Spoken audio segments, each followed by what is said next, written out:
welcome back to our theme of A Winter of Love. And we're back with our marriage coach, Mr. Chris DeTremp, who's we're going to hit with another hard question today. But let's start with this, Chris. You have accreditation through a ministry called Prepare and Enrich. And maybe you can tell us just a little bit about that ministry. Sure. Prepare and Enrich is a national organization. And it uses a combination of scientific and psychological principles in order to assess a couple on their relationship dynamics, their family dynamics, personality tests, and possible sources of conflict.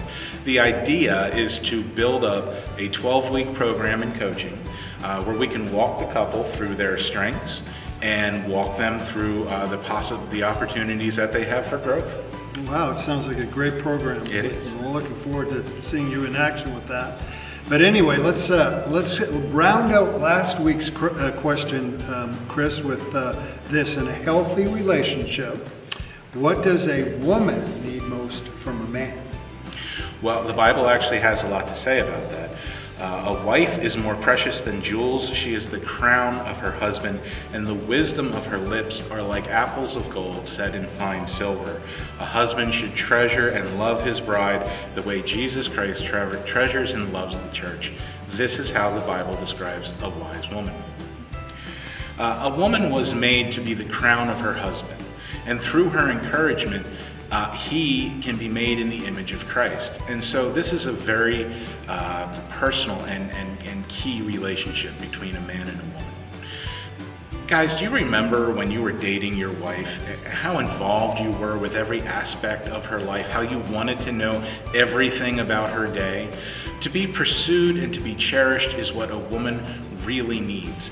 And when you were going through that process, you may have set up some expectations that were hard to follow through on. I know sometimes when you get home from work, guys, you just want to compartmentalize the stress, put it in a box, put it up on a shelf. You want to sit down and watch some TV, and you don't necessarily want to take on any more from the day.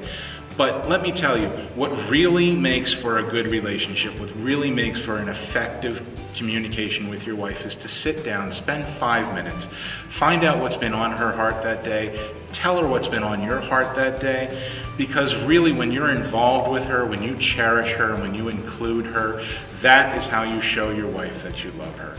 That is what a woman wants and what she deserves for all that she does for you. Okay, so basically, if I'm understanding correctly, it's that security or safety in a sense of love. Yeah. As opposed to the respect, I guess we were talking last week. Exactly, right. Okay. So, Kath, what verse do we have paired up this week? It is Ephesians 5:25 through 27. Husbands, love your wives, just as Christ loved the church and gave himself up for her, to make her holy, cleansing her by the washing with water through the word, and to present her to himself as a radiant church without stain or wrinkle or any other blemish, but holy and blameless. So we can have healthy relationships, so be encouraged. And we made him say it again.